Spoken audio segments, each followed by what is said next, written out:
The Halloween franchise is embarrassing, and this new movie, Halloween Ends, is embarrassing and terrible, and I hated it. So this rounds out the trilogy by David Gordon Green, notorious comedy director turned horror director. He directed, of course, all three of these Halloween, Halloween Kills, and Halloween Ends films.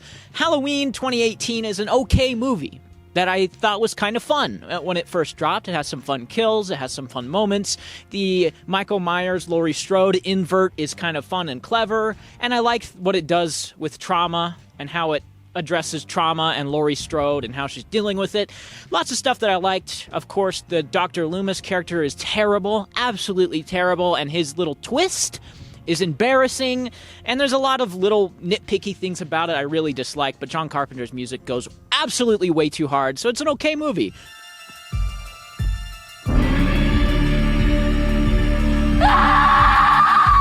Then there's Halloween Kills, which we all know is terrible and embarrassing, and it has some of the worst dialogue in a major motion picture in recent history. Hey, Michael, it's Halloween. Everyone's entitled to one good scare. It's incredibly on the nose with its message to the point of parody, and it's not fun at all. There's absolutely no fun in this movie. It's a nightmare in all the wrong ways.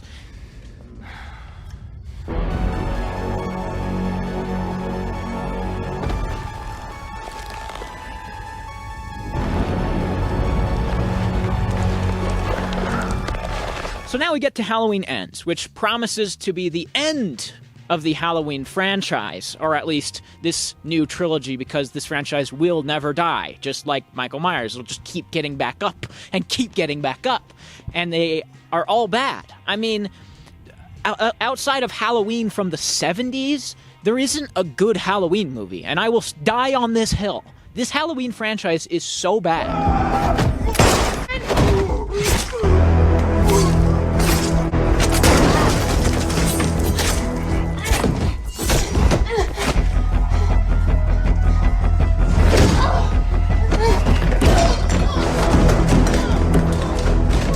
So a lot of people have had problems with this movie and the introduction of its new character, Corey Cunningham, I think is his name, and I honestly don't hate it. A lot of people are upset that they introduced a major character in the last movie. What are they doing? They introduced a main character in the last movie. It's fine. Corey Cunningham is the main character, loosely in this though, and it's mostly about his turn into evil, or evil passing into him, and the sickness that evil brings, which all sounds interesting, and there's some parts of this that are interesting. The problem is with its execution.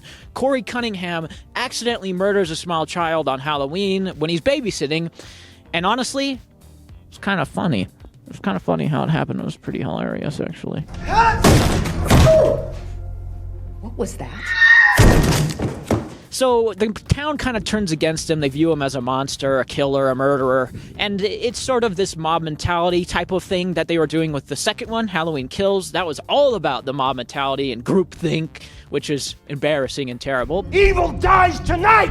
Evil dies tonight! All right, evil dies tonight! There's parallels between Corey Cunningham and Laurie Strode. They both have horrific trauma in their past that they're trying to deal with, and the town that they live in has completely ostracized them. It's almost like every other scene is someone is loving somebody, and then somebody's bullying someone, and someone's loving them, and then bullying them. And it's this constant flip-flop between this tone that absolutely does not work for me. It's that execution that just feels wrong. It's like slapstick parody comedy stuff that they're doing in this. Corey Cunningham is constantly getting bullied by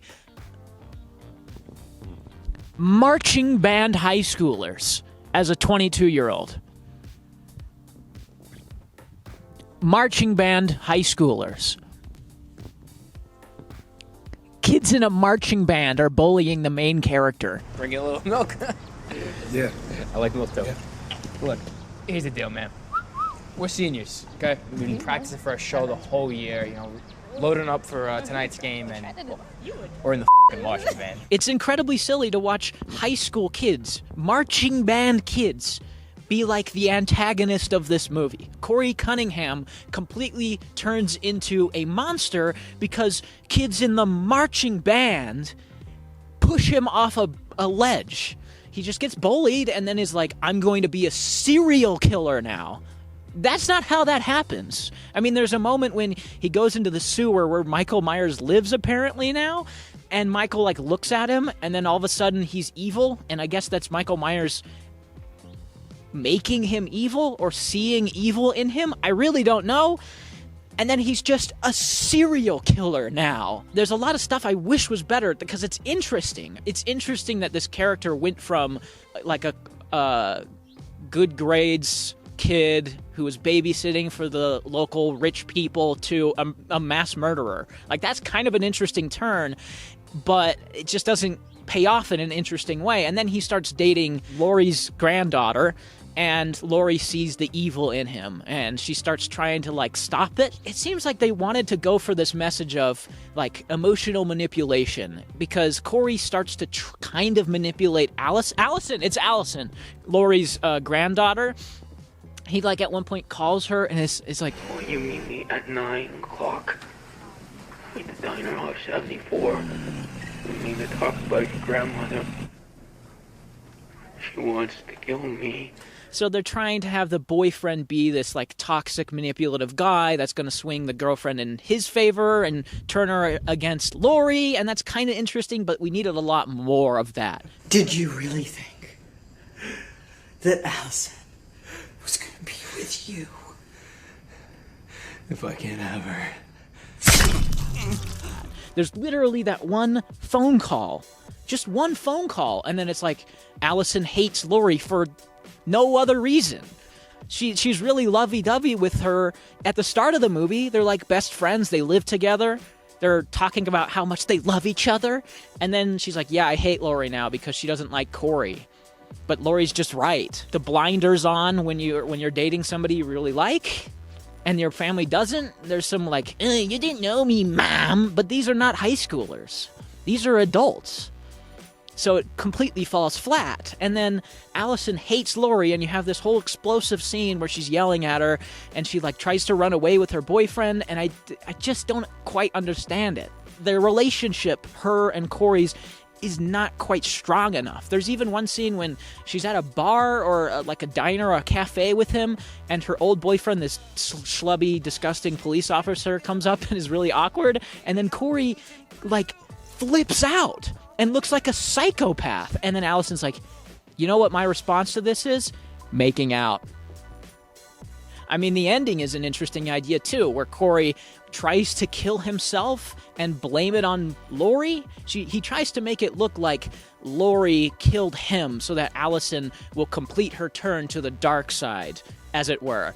But again, the manipulation just isn't strong enough for that scene to work. And why would Laurie want to kill him? There's never... Oh, it's going to snow. Cool. There's never really any clear indicators that she wants to murder him to Allison other than that one phone call. You needed them at Laurie's house. Look, and then she, like, has a knife or something, and she is, like, weird about Corey in front of Allison, but it only happens once. So that just doesn't work. You got something I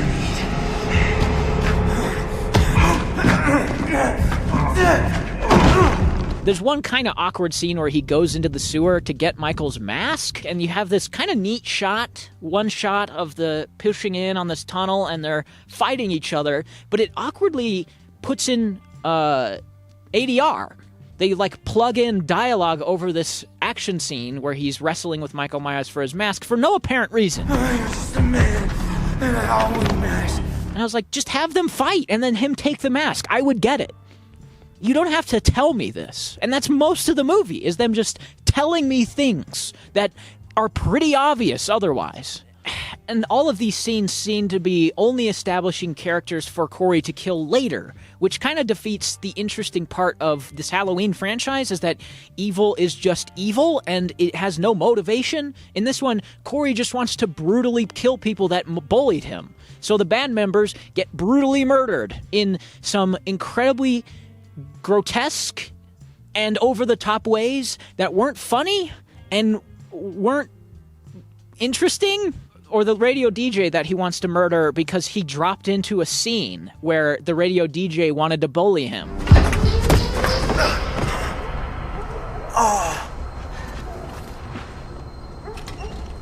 the hell is going on out here? So I guess I don't have much more to say other than that. It's pretty bad. It's shockingly bad, actually. There's the kills are very brutal, and that's one thing I advocate for in these type of movies is brutal, gory, and graphic kills. But for me, a lot of them kind of went over the line. They crossed the line into the too much territory. Because you can do these types of kills and make them funny, but you have to really hate the characters that are getting killed. The radio DJ who gets his face smashed apart and his jaw hanging out and then his tongue cut out is simply too much. The tongue cutting out part is way too much for this character we got one scene of. I didn't hate him. They were trespassing on his property and then he's like, yeah, get up on out of here or I'll beat you up. Like, he's in the right. I didn't hate that guy. So when he gets his tongue cut out, I was like, God, why? But yeah, I mean, it's brutal, and there's some nice-looking shots in it, I guess, but the writing is just terrible, and the execution is just terrible. There's some cool ideas here, and that may make it worse than Halloween Kills, because the ideas here are better than Halloween Kills, but executed way worse than Halloween Kills. So, yeah, I don't know. This whole trilogy was a complete waste of time. Halloween 2018 is like a fine on its own movie, and then the other two are just tacked onto it because they wanted to make more money, I guess, and they're awful. They feel like they had no ideas, and the ideas they had that were interesting, they didn't know how to execute properly. Yeah.